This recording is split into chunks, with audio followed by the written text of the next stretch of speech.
कुरैज़ा, क्या तुम लोग इस तरह रसूलुल्लाह के मुआहिदे की इताअत करते हो? वापस जाओ, इससे पहले कि हमारी तलवार उठ जाए। वापस जाओ। जहां तक इन ऊंट और माल की बात है, अल्लाह ने यह सामान अब हमें अता किया है। अगर तुम अपनी सलामती और गनीमत चाहते हो तो चले जाओ, यहां से चले जाओ।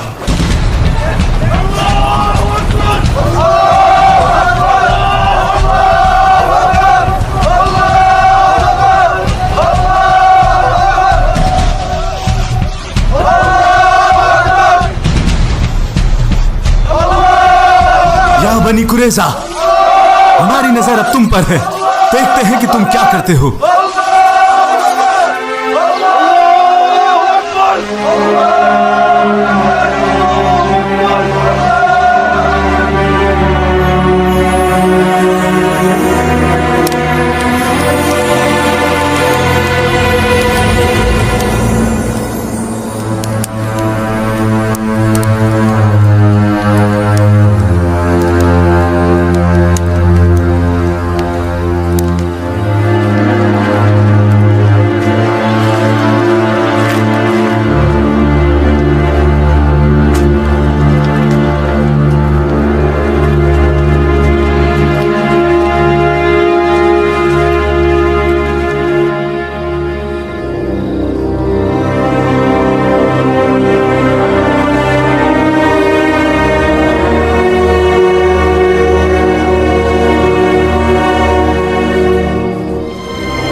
मोहम्मद ने हमसे वादा किया था कि वो हमें कैसर और किसरा के खजाने देगा, मगर हालत यह है कि मारे डर के हमें पेशाब के लिए जाने में भी डर लग रहा है। यहां रुकने का कोई फायदा नहीं है। आओ अपने घरों को चलें। चलो।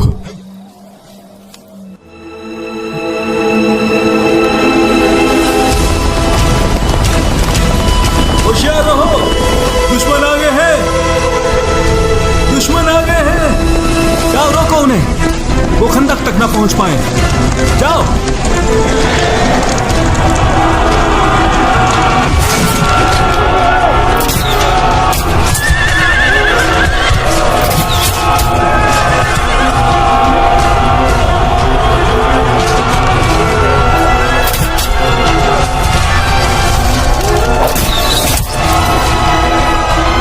ये तोहफा कबूल करो इब्न अल-आरिक़ा की तरफ से।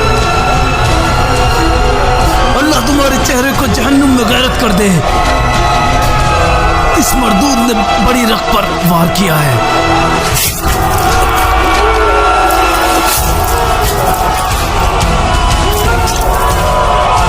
या अल्लाह, अगर हमें कुरैशियों से फिर लड़ना पड़े तो उस लड़ाई तक मुझे जिंदा रखना।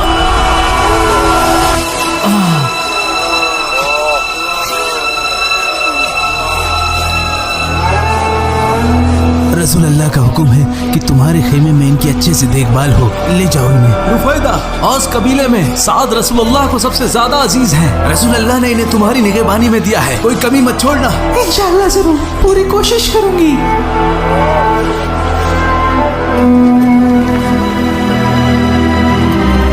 कौन हो तुम? नुएम इब्न मसूद, गतफान से। यहाँ क्या लेने आए हो? तुम जानते हो ना तुम्हारे लोगों ने हमारे साथ क्या किया है। क्या तुम उमर इब्न अल-खत्ताब हो?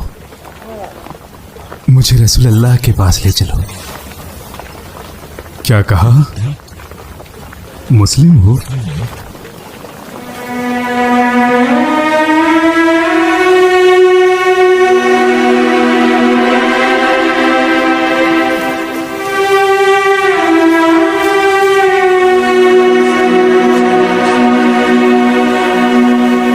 या रसूल अल्लाह, मेरे लिए क्या हिदायत है? मैं मुसलमान हूँ, लेकिन मेरी कौम ये नहीं जानती। अल्लाह के हुक्म से हो सकता है कि मैं आपके लिए खुशी का सबब बनकर आऊं।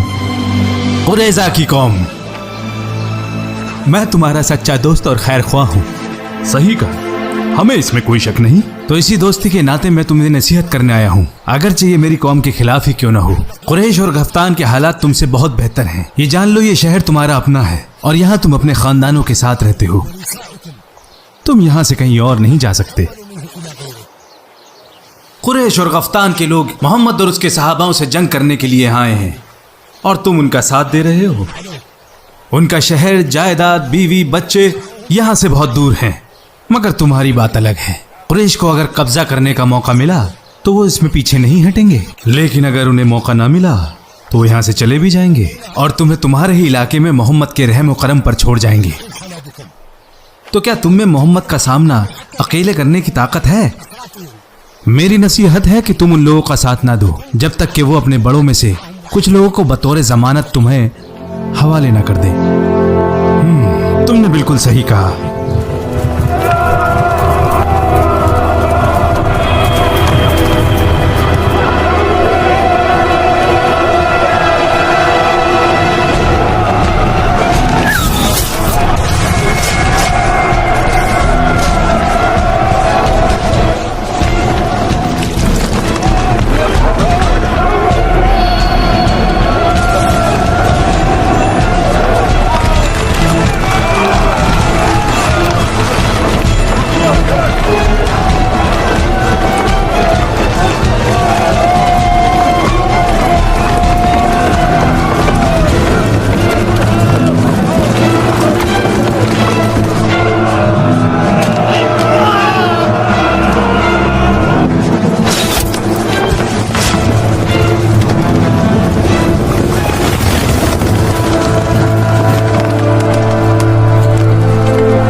है मुकाबले के लिए?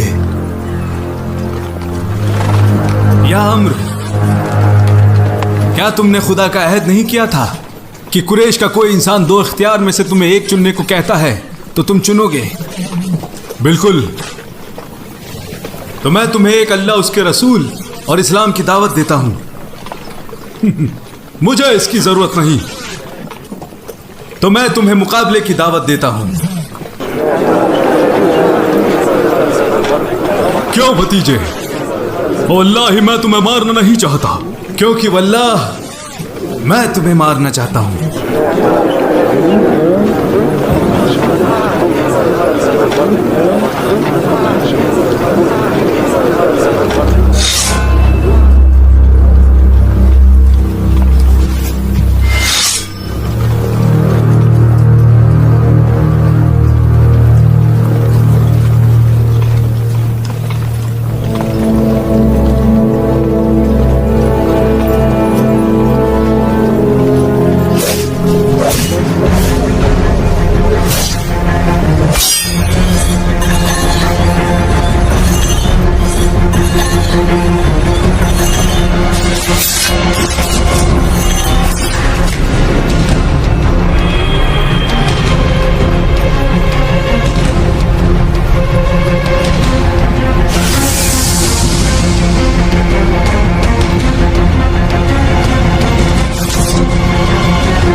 आप अच्छे से जानते हैं मैं आपका दोस्त हूँ और मोहम्मद की पैरवी नहीं करता।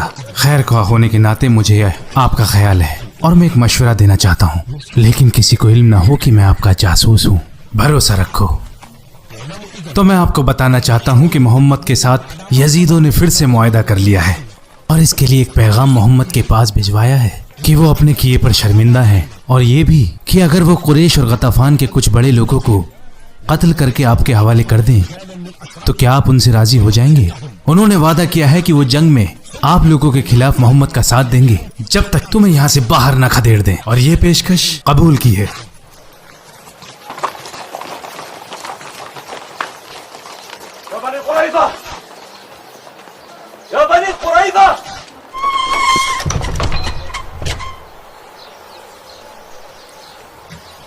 हमारे पास ज्यादा वक्त नहीं है और खंदक की वजह से हमारे हाथ बंधे हैं।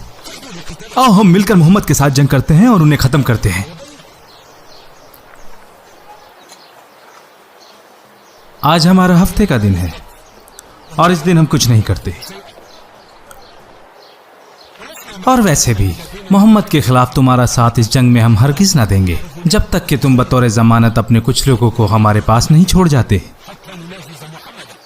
हमें डर है कि जंग आसान ना होगी और नतीजा अगर आप लोगों के खिलाफ गया तो आप लोग अपने अपने घरों को वापस लौट जाओगे।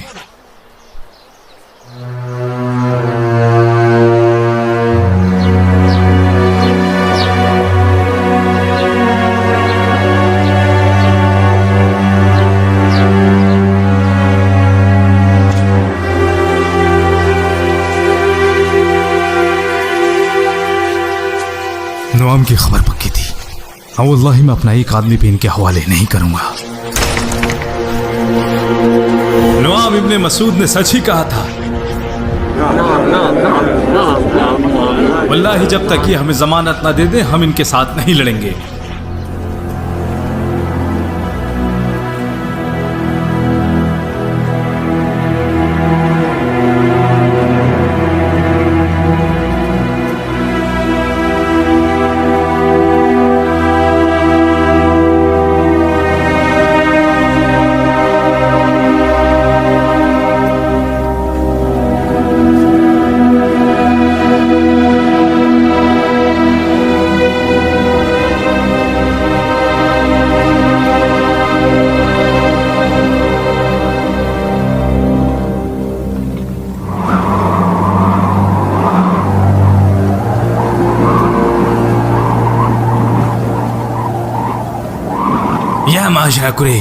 माशरा कुरैश, आप भी जानते हैं कि हम यहाँ ज्यादा दिन नहीं ठहर सकते।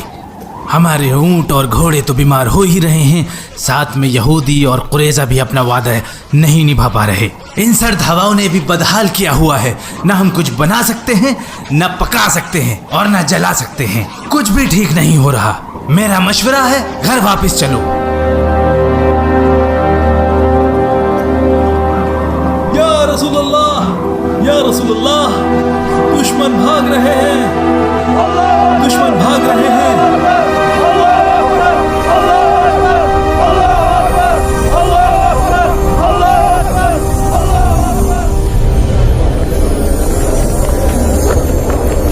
ऐ मुसलमानों, ऐ मुसलमानों, हुक्म रब्बी है नबी पर कि वो हथियार ना छोड़ें जब तक कि बनु कुरैजा पर चढ़ाई ना कर दें।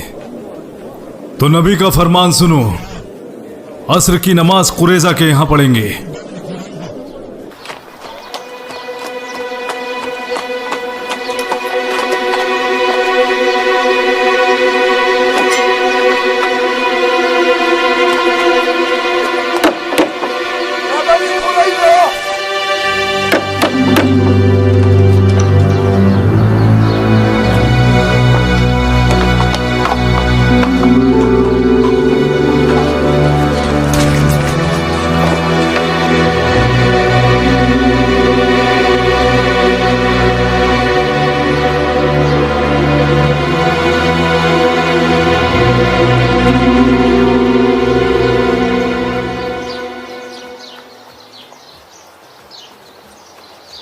तुमने मुझे धोखा दिया, मगर गलती मेरी ही है। मैंने तुमसे वादा किया था कि अगर मोहम्मद को हराए बिना फौज वापस जाती है तो तुम्हारी तकदीर मेरी तकदीर होगी। लो मैं आ गया, तुम्हारे होने से भी क्या फायदा।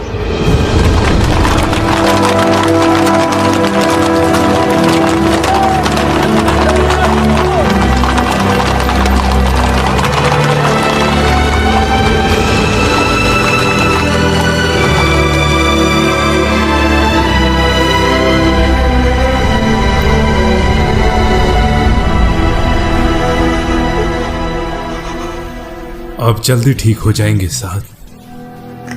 अल्लाह आपको शिफा देगा इंशाअल्लाह। ये शहादत है इंशाअल्लाह। मैंने अल्लाह से दुआ की थी,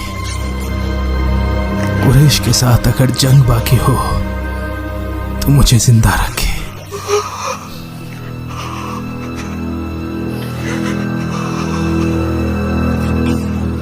लेकिन अल्लाह के करम से जंग खत्म हो चुकी है और मुझे शहादत मिली है। क्योंकि अब दुश्मनों के खिलाफ जंग खत्म हो चुकी है। मैंने रसूलुल्लाह सल्लल्लाहु अलैहि वसल्लम को कहते सुना है, वो अब हम पर हमला नहीं करेंगे। मैं मुतमईन हूं।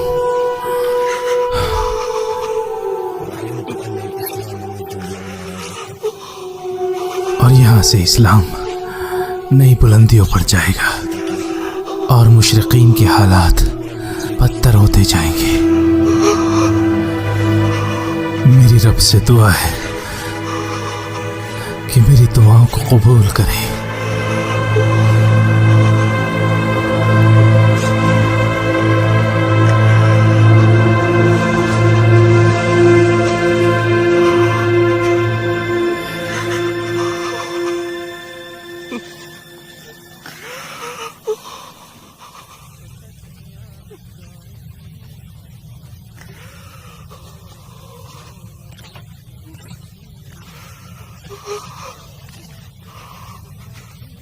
अल्लाह साद की मग़फ़िरत फरमाए।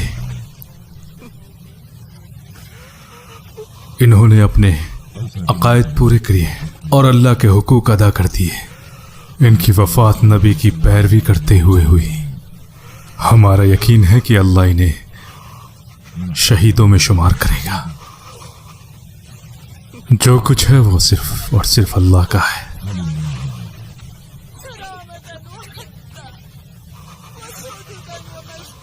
मातम ना करो उम्मे साद, बल्कि सब्र से काम लो।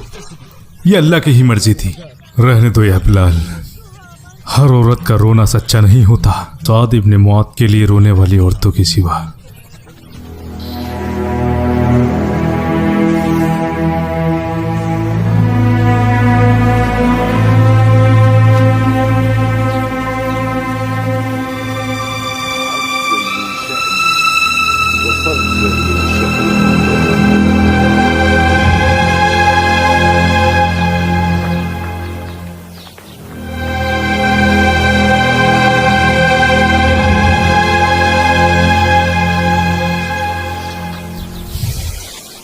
आगे क्या होगा?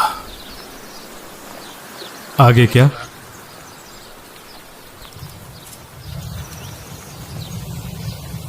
सुबह से तुम्हारे दिमाग में कुछ चल रहा है। कुछ बोलना चाहते हो लेकिन बोल नहीं पा रहे हो। हालात तुम्हारे सामने हैं, मैं क्या कहूं।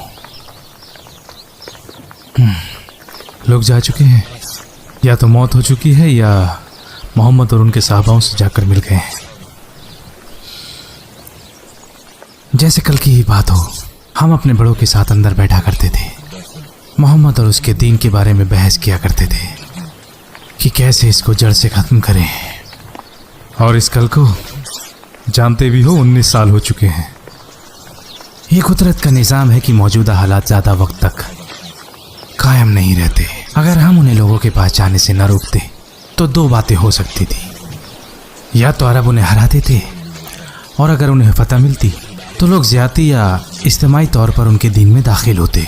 और अगर ऐसा होता तो वो वक्त दूर नहीं था जब आप उन्हें और उनके सहाबाओं को काबे का तवाफ करते हुए देखते और यहाँ एक भी बुत सलामत न रहता।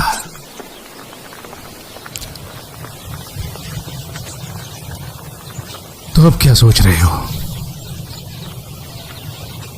हिजरत की? मोहम्मद के पास? नहीं, अरब और कुरैश से कहीं दूर। ये तुम्हें क्या हो गया है? मैं इनमें से किसी का भी हिस्सा नहीं बनना चाहता जो मोहम्मद, अरब और कुरैश के बीच चल रहा है, जब तक कि इसका फैसला ना हो जाए। अगर उनकी मुखालिफत करना गलत है तो मैं इससे दूर रहूंगा, और अगर सही है तो ये मैं पहले ही कर चुका हूं।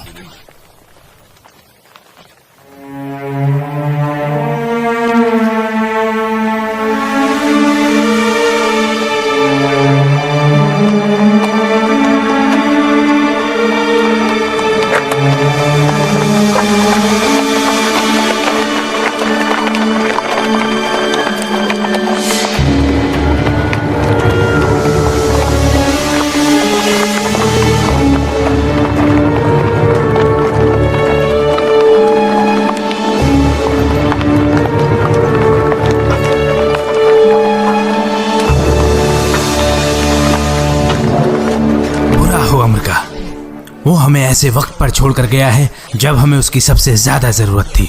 ये तो हमें नीचा दिखाने वाली बात है। वो बुज़दिल हो चुका था। उसे लगा होगा कि हमारे रवैये की वजह से मोहम्मद हम पर हमला करेगा। अपने दोस्त के बारे में गलत बयानी ना करो, वो यहाँ नहीं है। वो मेरा दोस्त नहीं है। इंसान की असली पहचान पूरे वक्त नहीं होती है। उसे कभी मुंह छुपाते नहीं देखा। उसकी कोई अपनी वजह रही हो? मुझे नहीं लगता इसकी कोई वजह है। वजह वही है जो इक्रिमा ने कहा। वो दूर जाकर हमारे और मोहम्मद के मामलात देखना चाहता है। अगर हम जीते तो वो आकर यही कहेगा कि मैं तुम्हारा पुराना साथी हूँ, और मोहम्मद जीता तो हमसे अलग होने की यही वजह वो मोहम्मद के सामने पेश करेगा।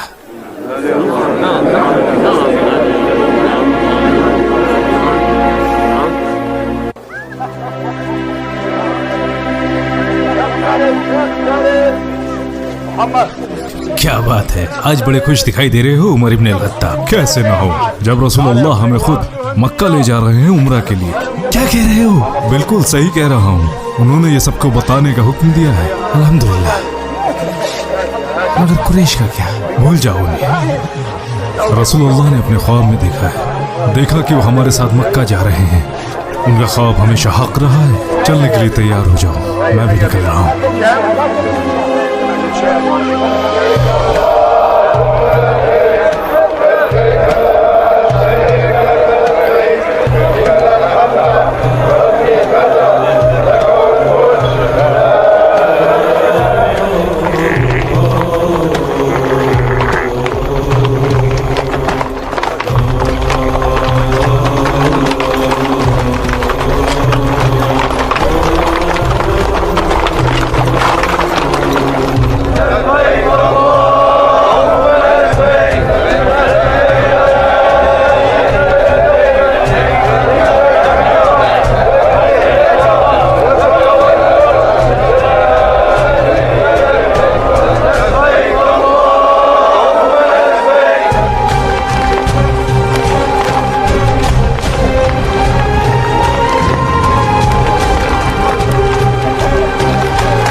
ये बुदैल इब्न वरका है, मोहम्मद के पास से वापस आ रहा है।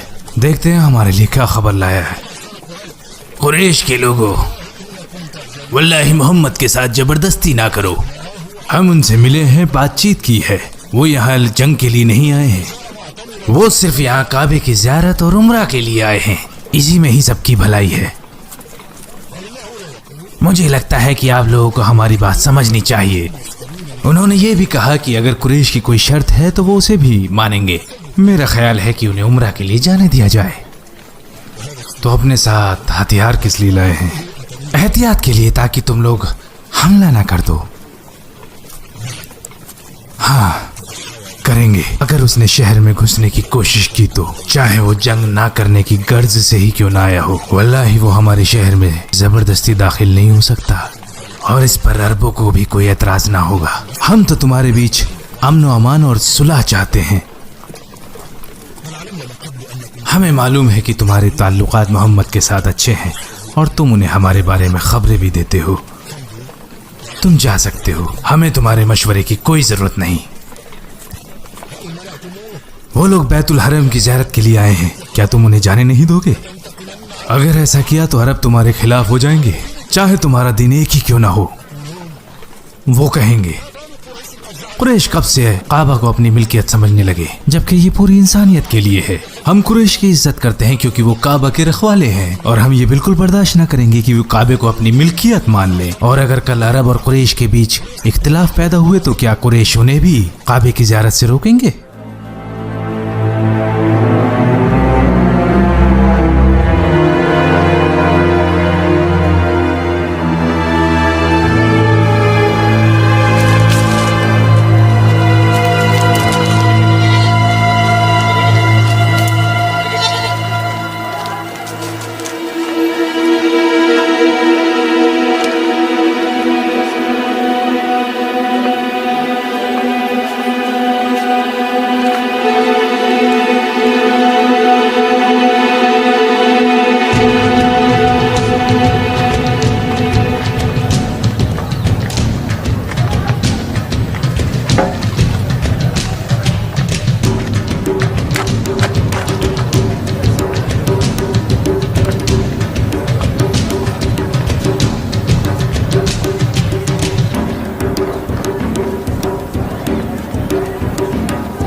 कहाँ जा रहे हो अबू जंदल?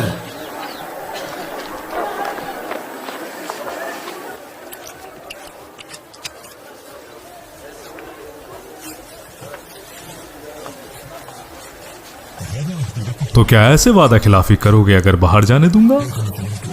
काश मैं भी भाग जाता जैसे मेरा भाई रसूलुल्लाह के पास गया, लेकिन तुम तो अब्दुल्ला नहीं हो। आपका मतलब ताकत और कुव्वत में मैं उनसे कम हूं? जो समझना है समझो, लेकिन तुम जंजीरों में बंधे हो क्योंकि तुम ऐसा चाहते हो। अगर मेरी बात मानते तो ऐसे जंजीरों में ना बंधे होते। लेकिन जो तुमने कहा, हाँ, अगर तुम्हारे अंदर भी भाई की तरह कुव्वत और ताकत होती तो तुम भी बेड़ियों में ना बंधे होते। तो अब दो ही बातें हैं, या तो मेरी बात मानो और या अपनी ताकत दिखाओ। लेकिन तुम तो दोनों के बीच में हो। अब ना तो मुझे तुम्हारी फर्माबरदारी पर फख्र है और ना ही तुम्हारे मजबूत इरादे पर कोई शक। तुम जो चाहो वो समझो।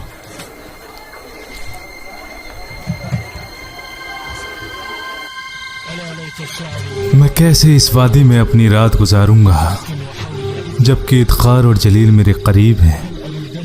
क्या मैं कभी मिजाना के कुएं देख पाऊंगा? और क्या मैं अपनी आंखों से शामा और तफील देख पाऊंगा? बस करो बिलाल, बस करो। तुमने आंखों में आंसू ला दिए। मक्का से इतनी मोहब्बत ने हमारे शौक को उभारा है। हम मक्का से थोड़े ही फासले पर हैं। वहां की हवा हमारी सांसों में घुल रही है। कुरैश हमसे उसे दूर रखने की कोशिश कर रहे हैं।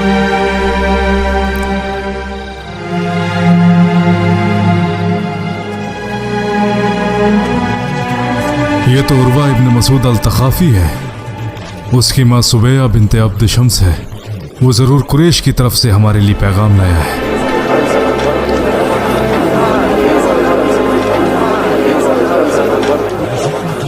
कैसे आना हुआ उर्वा? मैं मोहम्मद से बात करना चाहता हूँ।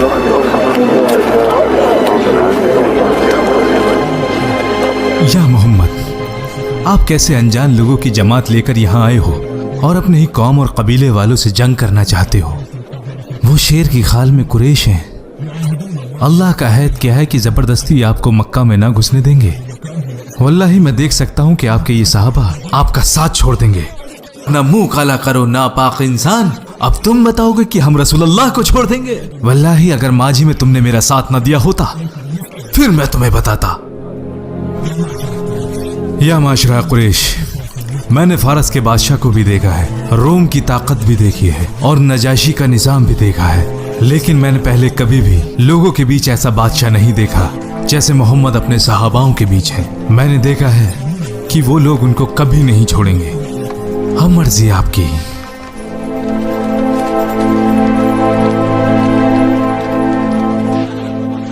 आने के लिए बहुत शुक्रिया उस्मान। अबान, आपके आने की इत्तला हमें मिल गई थी कि आप सैयद कुरैश से मिलना चाहते हैं। वो आपका इंतजार दारुल नदवा में कर रहे हैं। आप मेरे साथ आए, आप मेरी हिफाजत में हैं।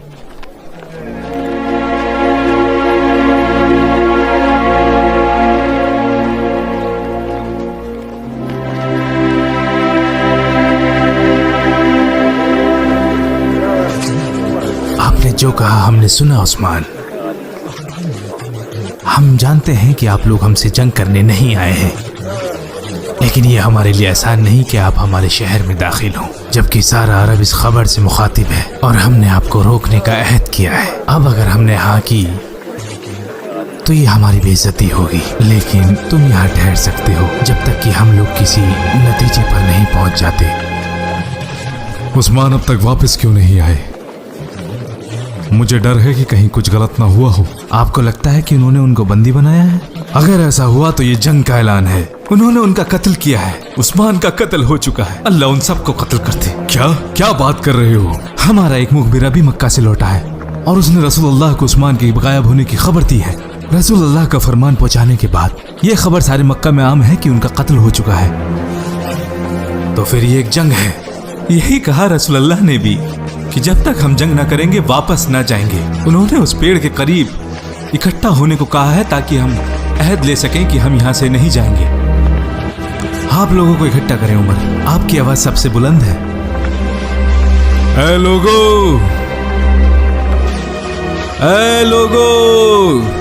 जरूरी ये नहीं कि खबर कैसे उड़ी, जरूरी यह है कि हमें सच्चाई बतानी होगी इससे पहले कि बात हमारे हाथ से निकल जाए। आप सब तो जानते ही हैं कि मोहम्मद और उनके साहबाओं ने अहद किया है कि उस्मान ना मिले तो वो हमसे जंग करेंगे।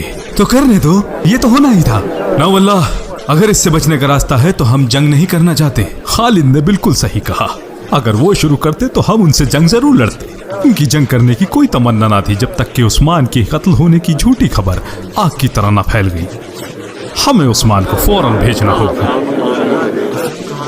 हम अरबों को अपने खिलाफ करके पहले ही काफी नुकसान उठा चुके हैं, क्योंकि हमने मोहम्मद को बैतुल हरम में दाखिल नहीं होने दिया। तो अमन की बात करने आए उस्मान का कत्ल होगा ये जानकर वो लोग तो भड़क ही जाएंगे।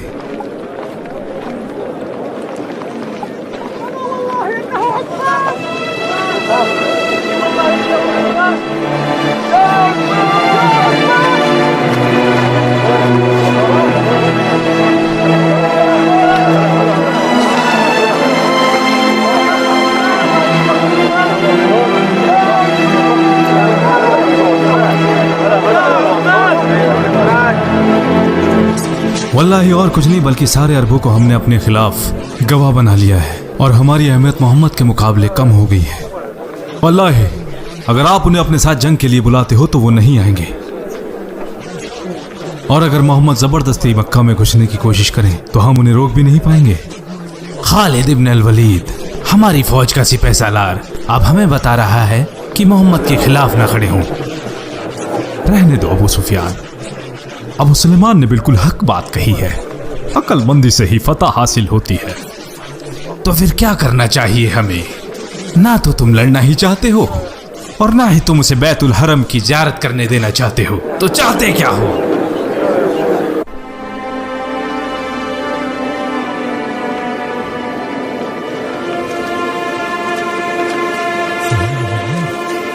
सुहैल इब्न अम्र ये जरूर हमारे बीच सुलह के लिए आया है।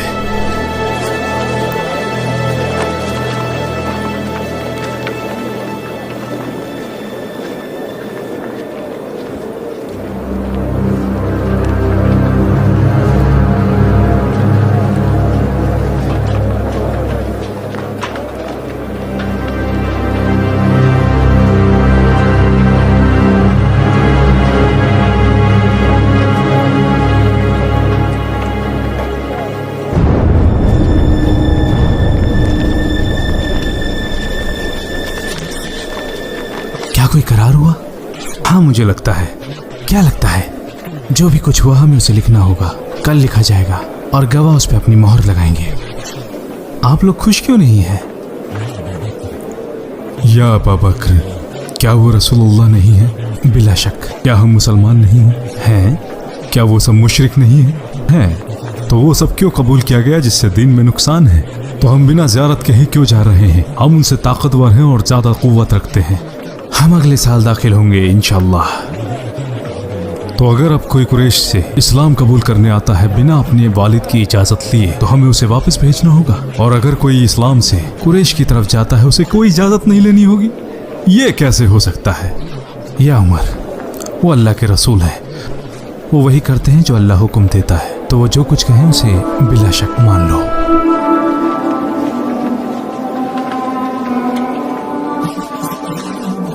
यमन का करारनामा मोहम्मद इब्न अब्दुल्लाह और सुहेल इब्न अम्र के बीच। दोनों ने माना है अगले 10 साल तक जंगे बंदी रहेगी। इस दौरान अमन अमान और सुकून रहेगा और कोई एक दूसरे पर हमला ना करेगा। अगर कोई भी कुरैश से वालिदैन की इजाजत के बगैर मोहम्मद की इताअत करता है तो उसे कुरैश को वापस कर दिया जाएगा। लेकिन अगर कोई मोहम्मद की तरफ से कुरैश से जाकर जुड़ता है तो उस पर यह पाबंदी ना होगी। जो कोई भी मोहम्मद के साथ मुआहदा रखना चाहता है वो रख सकता है, और जो कोई भी कुरैश के साथ मुआहदा रखना चाहता है वो रख सकता है। आप लोग गवाह हैं कि मैं और मेरे खुज़ा कबीले के लोग मोहम्मद के साथ हैं और हम बकर कबीले के लोग कुरैशियों के साथ हैं।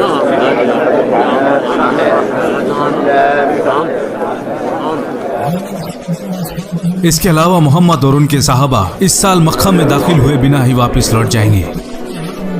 अगले साल कुरैश शहर खाली करेंगे और मोहम्मद और उनके साथी वहां 3 दिन तक रहेंगे। अपने साथ सिर्फ सफर का सामान लाएंगे और कोई असला न होगा, यानी तलवार भी मयान में होगी।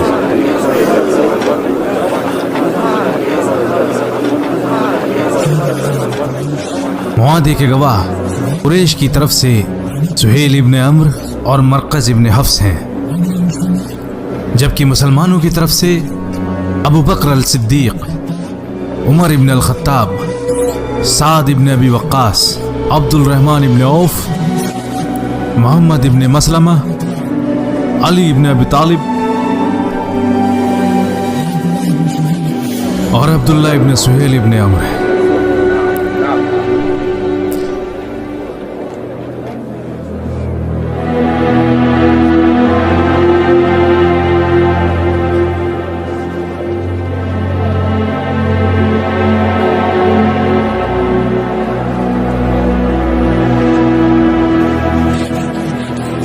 मैं आप पर कुर्बान जाऊं या रसूल अल्लाह। वल्लाही अगर हमारा यकीन न होता कि आप अल्लाह के रसूल हैं और आप जो फैसला लेते हैं वो अल्लाह का हुक्म है, और ये यकीन न होता कि अल्लाह हमेशा आपके साथ है, तो जो भी इस इंसान ने कहा है मैं उस पर कभी रजामंद ना होता।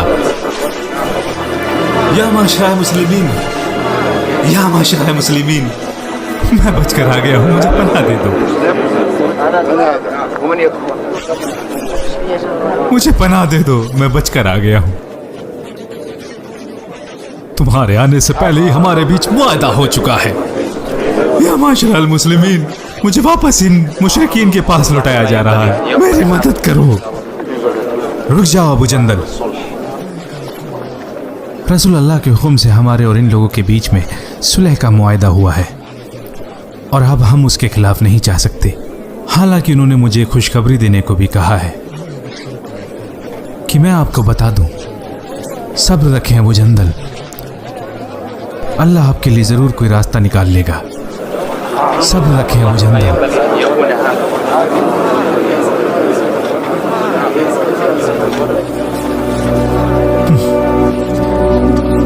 मेरा भाई अबू जंदल ऐसा ही है, हमेशा देर से आता है।